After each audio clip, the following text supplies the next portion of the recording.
Bugünkü dərsimiz dağların yeri və dağ-məcəlli mərhələləri haqqında olacaq. Əvvəlcə biz dağların yerini öyrənəcəyik, materiklərə, qitələrə uyğun olaraq. Daha sonra isə həmin dağları dağ-məcəlli mərhələlərinə uyğun olaraq qruplaşdıracağıq. Deməli, əvvəlcə Avrasiya materikindən və onu qitələrə bölərək dağların yerinə baxaq və onları öyrənək. Avropa materikinin şimalında Skandinaviya, Avropa materiki də dedim. Avropa qitəsinin şimalında Skandinaviya dağları yerləşir. Mərkəzi hissədə Böyük Britaniyada Grampian dağı, daha sonra Avropanın ən yüksək zirvəsi Mont Blanc zirvəsində yerləşdiyi Alp dağı, Alp dağının şimalda qərbdən şərqə doğru Filizli, Sudet və Karpat dağları yerləşir. Piriney yarımadasında Piriney dağları, Piriney yarımadasının cənubunda Əndəlus dağları, Apennin yarımadasında Apennin dağları, Balkan yarımadasında deməli enli istiqamətində Balkan dağları, meridianal istiqamətində isə Dinar dağları yerləşir. Burada Krım yarımadasında Qaradənizin şimalında Krım dağları, Avropa ilə Asiyanın ayrılan sərhəddə yerləşən isə Ural dağları misal göstərə bilərik. Asiya qitəsində yerləşən dağlara isə biz şimal tərəfdən Verxansk və Çerski dağların, nisbətən onlardan cənub-şərqdə Saxalin adası ilə üzbəüz Skotya Alin dağların, Sakit Okean sahilində Skotya Alin dağların və Mərkəzi Asiya tərəfdə biz Böyük Xinqan, Kiçik Xinqan dağların, sonra Tian-Şan, Altay və Sayan dağlarını misal göstərə bilərik. Və Mərkəzi Asiyanın nisbətən cənubuna doğru gedəndə biz orada Asiyanın cənubu tərəfdə dünyanın ən hündür dağı olan Himalay dağlarını göstərə bilərik.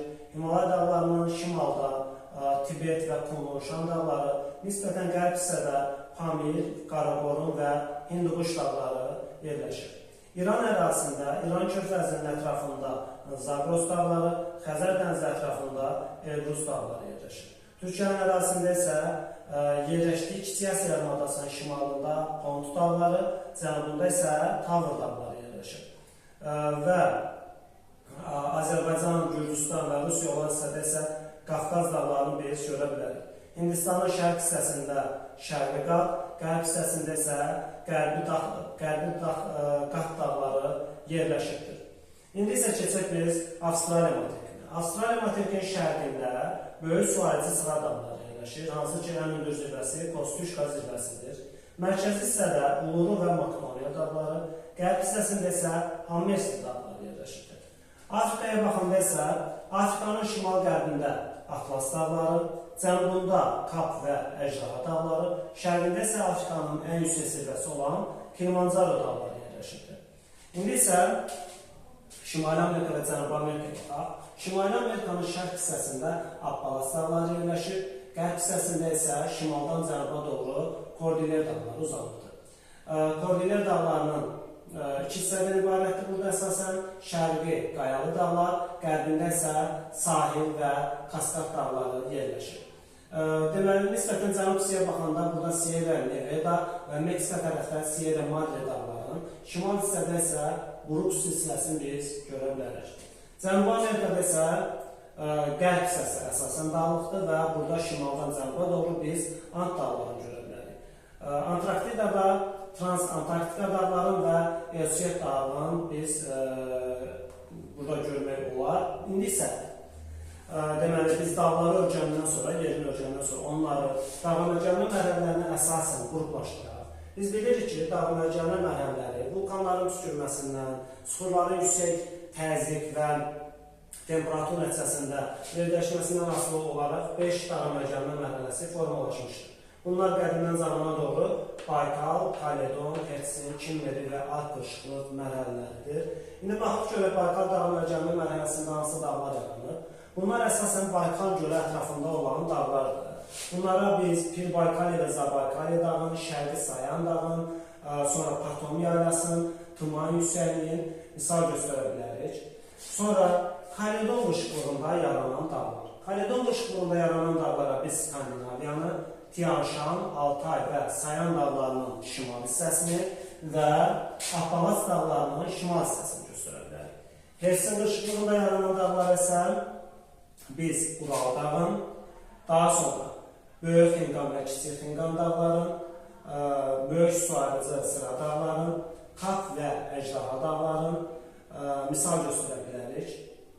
Və bunu da yadımızda saxlayaq ki, 2025-ci ilin qəbulunda bizim Kaledon qırışıqlığında dediyimiz Skandinaviya dağı Kaledon və Hersin olaraq ümumi şəkildə göstərildiyinə görə dərslikdə ümumi şəkildə həm də Hersin olaraq götürülübdür. Ona görə həmçinin biz bu Kaledon və Hersini ümumi şəkildə də yadımızda saxlayaq ki, hansı dağlar yaranıbdır və testə əsasən də onu yazmağı bacarırıq. Sonra keçək indi deməli Baykalı dedik, Kaledonu dedik, Hersini dedik. Hersində yaranmış dağlar bir də ki Kaledonda dediyimiz dağların cənub hissələridir.